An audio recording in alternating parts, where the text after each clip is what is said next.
What we have here is the new Ford Mustang. It looks ready for the 21st century with its modern fascia and tighter lines. But what's more interesting than the design is that, for the first time in 30 years, this one's turbocharged, and it's a 4-cylinder. Before you call that blasphemy, consider that this EcoBoost makes 10 horsepower and 40 pound-feet more than the V6, and it weighs quite a bit less than the GT.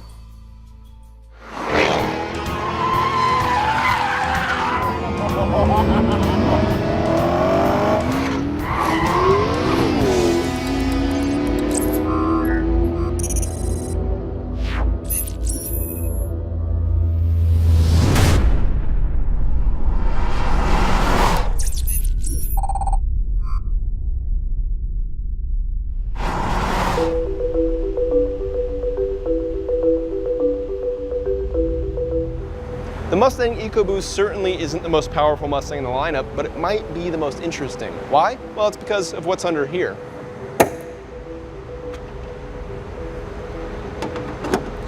That's a turbocharged 2.3-liter inline 4. Now that displacement is coincidentally the same as the turbo SVO from 84-85, although this engine shares nothing with that engine. It is just an interesting coincidence. Now, when you don't have a V6 or a V8, although those engines are optional, you have a lot of space in the engine bay, and so this 4-cylinder makes up for that space by adding a turbo. Starting with the bottom end, it's built. You have forged crankshaft, forged connecting rods, you have oil squirting piston cooling jets, you've got direct injection, so there's delivering quite a bit of fuel to the engine as well.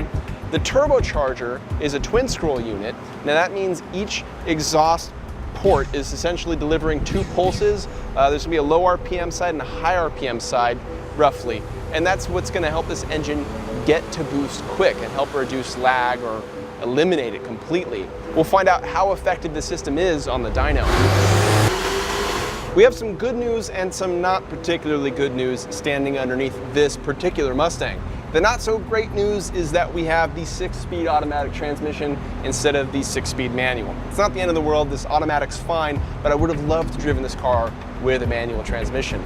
Anyway, the good news, this car has a performance package that adds a bunch of different upgrades to the chassis to help it go faster, stop better, turn better, and on and on.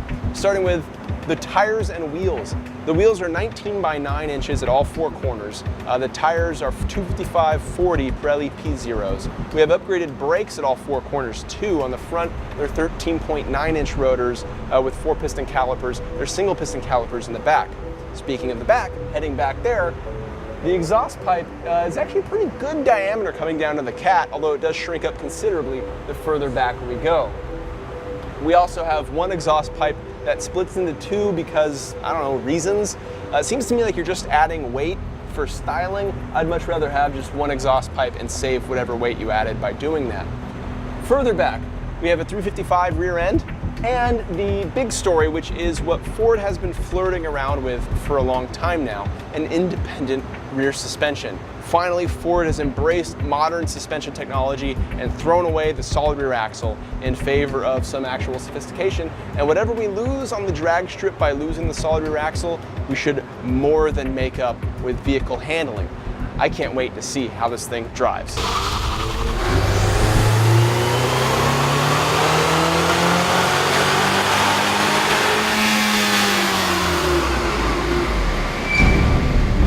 While we recorded peaks of 279 horsepower and 295 pound-feet of torque, we were happy to see that torque stayed above 290 for 4 out of the 5 runs, varying around 3 pound-feet. Look at the shape of the power curve, how quickly torque increases, and how the curve falls at 5,300 RPM. That means the engine should feel great in the low and mid-range, giving tons of torque, but might feel soft when you rev it out. Surprised by the lack of high RPM grunt? You shouldn't be. Look at a powered torque graph of the Focus or Fiesta ST, and you'll see a very similar shape, though at lower numbers. Clearly, this engine was developed with a similar mindset, and, well, we love that Fiesta.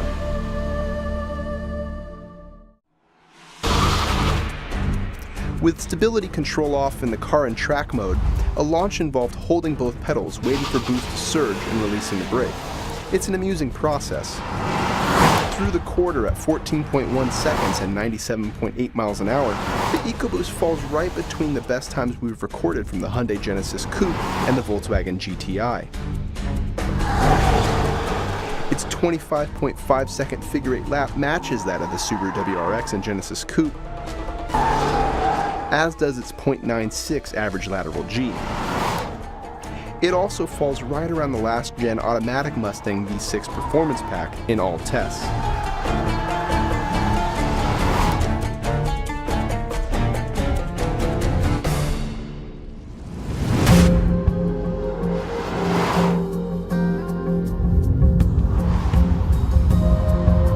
The Mustang EcoBoost is one of the cars I've been most interested in driving this year because it's a turbo 4-cylinder Mustang, and we haven't had that since around the time I was born.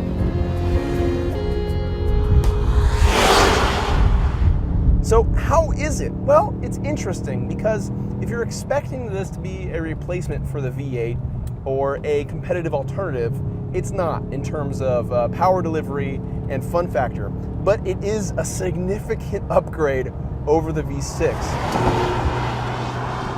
The steering I actually like quite a bit, in precision and a little bit in weighting too.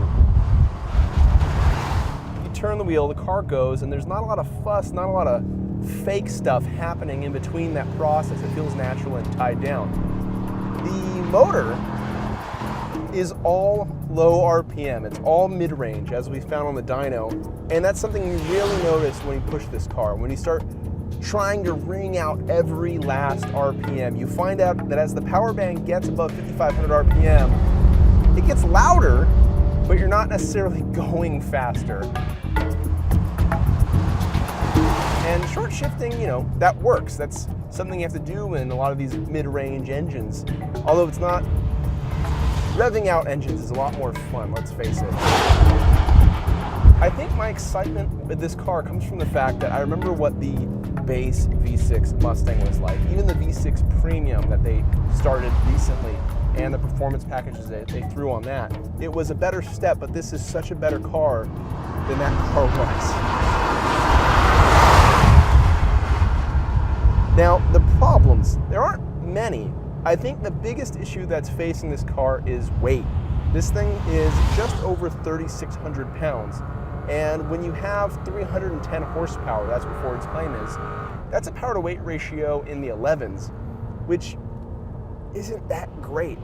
You know, this thing may have a higher specific power output than most of the $30,000 sporty cars, but that weight's really gonna hold it back when it comes down to performance.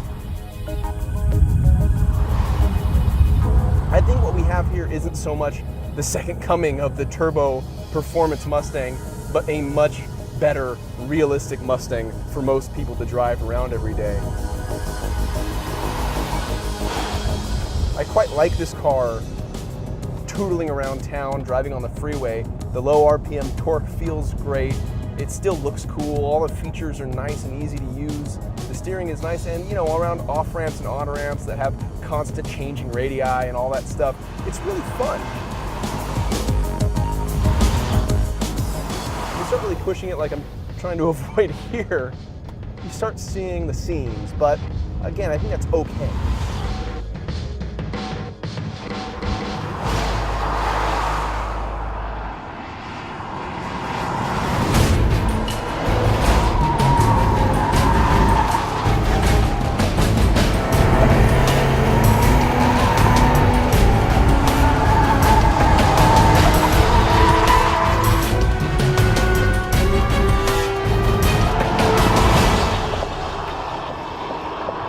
Streets of Willow and the Mustang EcoBoost. Got a little 2.3 liter 4 with a turbo on it, and it works. The body structure is one of the areas where the Mustang is way better than it was last year. I can feel it. I can feel it on the road, and I feel it here on the track. Very strong body structure. It gives the suspension something better to hang on to. All right, this pony and this cowboy are all warmed up. It's time to turn the clocks on, see what kind of time we can run with a little EcoBoost turbo 4-cylinder here at Willow Springs.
It may not be the performance-oriented version we had hoped, but the EcoBoost makes a very pleasant non-V8 entrant into the Mustang lineup. Matching performance and price of similar cars, provided you option it reasonably. It's by no means a replacement for that V8, but nor is it the penalty box the V6 used to be. It's better than that car in every way.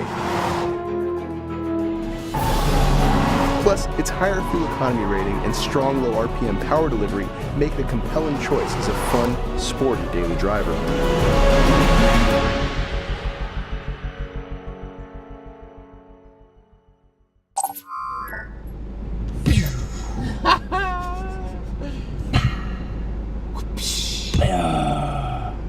You just have a whip sound effects. Cyrus don't even need to add sound effects.